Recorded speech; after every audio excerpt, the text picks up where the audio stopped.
खाते हिंदुस्तान का है, जीते पाकिस्तान में, और इनको कह दो कि बैग उठा के पाकिस्तान चला जाओ तो बस्तर के ट्राइबल एरियाज में जाइए, वहाँ कानून अलग है। उनके पर्सनल सिविल कानून कही गई थी कि यूनिवर्सल 32 पॉइंटों पे हिंदुओं पे हाथ काटा जाएगा, चोरी करने वालों का हाथ काटा जाएगा, तो उसमें क्यों बचे हुए हैं? हम जो 3 तलाक का क्वेश्चन पूछा था आपने, उस मुद्दे को भी हिंदू मुसलमान के बेसिस पे बांट दिया, बट हमें एग्जैक्ट आंसर्स नहीं मिल रहा है। देश के सर्वोच्च न्यायालय ने अपना मत रखा है, और किसने क्या पकड़ाया है हाथ में, पत्थर किसने पकड़ाया? सवाल संबित पात्रा जी। सभी भाइयों को राम राम। दोस्तों स्वागत है द भारत डिबेट शो में। दोस्तों आज का डिबेट काफी शानदार होने वाला, इसलिए आप लोग से अनुरोध है डिबेट को अंत तक देखिएगा। दोस्तों आज के डिबेट में कांग्रेस के प्रवक्ता को अच्छी तरह से डिबेट में धोया गया है, क्योंकि आज के डिबेट में कांग्रेस के प्रवक्ता का कहना था कि बीजेपी सरकार मुसलमानों की हक मार रही है और उस पर जुर्म कर रही है। इस पे संबित पात्रा ने किस तरह से, चलिए शुरू करते हैं। तो क्यों आप कट्टर मौलानाओं के साथ एकजुट खड़े दिखाई दे रहे थे? मौलानाओं के साथ कोई एकजुट नहीं खड़ा है। यूनिफाइड सिविल कोड पे डिस्कशन चले हैं, लेकिन यूनिफाइड सिविल कोड में 32 पॉइंटों पे नहीं सुनिए आप, 32 पॉइंटों पे हिंदू एक नहीं है।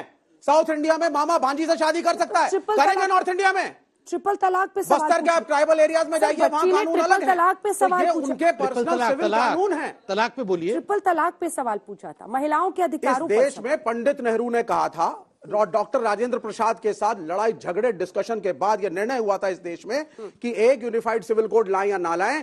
तब यह डिसाइड हुआ criminal code is same for all.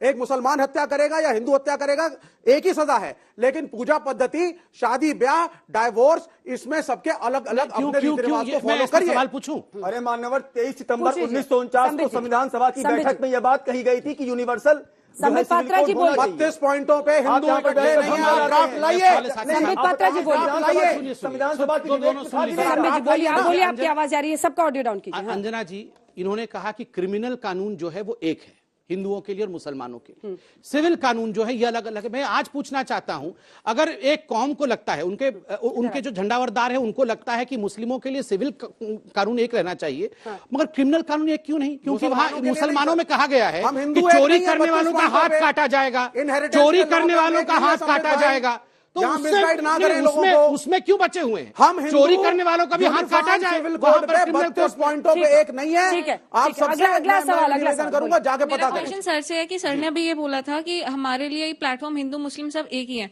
But हर मुद्दा अगर हम कोई क्वेश्चन पूछते हैं वो आप हिंदू और मुसलमान पे ही क्यों ले आते हो? उसका करेक्ट आंसर जो हम लोग चाह रहे हैं वो आप दे ही नहीं रहे हो। मेरा क्वेश्चन सर से भी, अभी मेरी फ्रेंड ने एक तलाक, हाँ जी, अभी जो 3 तलाक का क्वेश्चन पूछा था आपने, उस मुद्दे को भी हिंदू मुसलमान के बेसिस पे बांट दिया, बट हमें एग्जैक्ट आंसर्स नहीं मिल रहा है। मैं स्ट्रेट आंसर दूंगा। रुक जाइए। सर मेरा क्वेश्चन आपसे है कि आप इतना सारा जो अनाज है आप बांट रहे हो, आप 2-2, 3-3 बार बांट रहे हो, पर मेरा क्वेश्चन ये है कि सर आप जॉब से किस तरीके से आप दिलाओगे? सर जो आपके गवर्नमेंट स्कूल्स है उसमें आपका किस तरीके से लेवल है एजुकेशन का, वो आप देख सकते हो। आप इतने सारे हर साल उनको यूनिफॉर्म्स तो बांट देते हो, शूज तो बांट देते हो, पर उनकी एजुकेशन की क्या हालत है? ठीक है, वो कुछ है। ये फ्री वाला तो खूब चल रहा है आजकल, लाभार्थी जो आपने कर दिया है, लेकिन उससे आप सशक्त नहीं बना रहे हैं।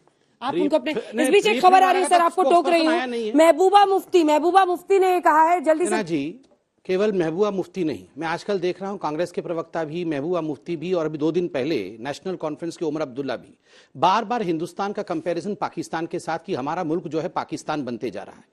आप मुझे बताइए अंजना जी, हिंदुस्तान पाकिस्तान बन रहा है क्या? क्या हालत, क्या हूं, क्या बन रहा है? नहीं, हूं बन रहा है। मतलब ये लोग खाते हिंदुस्तान का है, जीते पाकिस्तान में, और इनको कह दो कि बैग उठा के पाकिस्तान चला जाओ तो वो फॉलो कर रहे हैं। यूनाइटेड नेशन में आके रोना चाहते हैं, रोना शुरू कर, उसी मॉडल को फॉलो कर रहे हैं। इनका क्या बीमारी क्या है? ये बीच में पक्षपाती क्यों शुरू करते हैं? मैंने कहा, आपने रुक जाइए, संबित जी से सवाल है, जरा जवाब देना। बोला, बोलिए। एक सेकंड। देखिए, मुझे आश्चर्य होता है कि बार बार हिंदुस्तान का कंपेयर। देखिए, जब हिंदुस्तान आजाद हुआ था कितने प्रतिशत हमारे मुसलमान भाई बंधु थे, आज कितने प्रतिशत है? पाकिस्तान में कितने प्रतिशत हिंदू थे, आज कितने हैं? और जहां तक महबूबा मुफ्ती जी का स्टेटमेंट है, महबूबा जी, लाउड स्पीकर सऊदी अरब में कभी आपने मस्जिदों पे लाउड स्पीकर देखा है? वो तो गढ़ है, वो तो केंद्र भूमि है, वहां पे मस्जिदों पे लाउड स्पीकर नहीं होने से इस्लाम खतरे में नहीं आ जाता। मगर मुझे 5 बार अपने घर में लाउड स्पीकर पे आजान क्यों सुनना पड़ता है, जबकि सुप्रीम कोर्ट का, हाई कोर्ट का इस पे प्रावधान है, इस पे वर्डिक्ट है। और दूसरी बात, कोई आजान के खिलाफ नहीं है। आजान लाउड स्पीकर पे सुना करके आप क्या मुझे डिस्टर्ब कर सकते हैं, नॉइस पोल्यूशन कर सकते हैं इस विषय पे जिसपे देश के सर्वोच्च न्यायालय ने अपना मत रखा है। और किसने क्या पकड़ाया है हाथ में, पत्थर किसने पकड़ाया, मेरा सवाल संबित पात्रा जी से हर कोई जानता है। महंगाई को लेके कि जो सरकार है वो हमारे देश में ऊर्जा संरक्षण भंडारण एनर्जी सिक्योरिटी इंफ्रास्ट्रक्चर को बढ़ाने के लिए क्या कर रही है, ताकि जब अर्थव्यवस्था कोविड के महामारी के बाद रिकवर करती है तो किस प्रकार से उसमें पेट्रोल को शामिल करके जन उपभोक्ताओं के लिए उसका लाभ पहुंचाए। जी जी ठीक है, रुक जाइए एक सेकंड। हाँ। सर आपने बोला कि जो वोट बैंक है हम उसको डिवाइड करते हैं, तो एक बात बताइए, जो प्रधानमंत्री स्कीम्स निकालते हैं वो सबसे ज्यादा उनका उस टाइम पे जब वो स्कीम्स इम्प्लीमेंट होती है तो उसमें तो हम नहीं देखते कि हिंदू है या मुस्लिम है। आज भी स्टैट्स के तहत जितने भी माइनॉरिटी अफेयर्स में स्कीम निकाले गए हैं उसमें सबसे ज्यादा जो मुस्लिम्स हैं उनको बेनिफिट हुआ है, सबसे ज्यादा। ठीक है, जल्दी से छोटा छोटा सवाल। मेरा सवाल सर से है, जो पाकिस्तान के नारे लगाते हैं, घर में अपने टीवी फोड़ते हैं, क्या उनके खिलाफ राष्ट्रद्रोह का मुकदमा चलना चाहिए? उनके घर के आगे बुलडोजर चलना चाहिए या नहीं चलना चाहिए? ये बुलडोजर ऐसी मानसिकता वाले लोगों के घर चलना चाहिए। और इसका ऐसे मानसिकता खोज के कहां से, कौन से उससे दिखता है? ग्लास, मैग्नीफाइंग ग्लास से दिखता है क्या? सुनो, ये जो समाज के अंदर जो मानसिकता वाले जो लोग हैं, कोई मैग्नीफाइंग ग्लास से देखा इसका मानसिकता खराब, बुलडोजर चला तो कैसा? चलिए हो गया।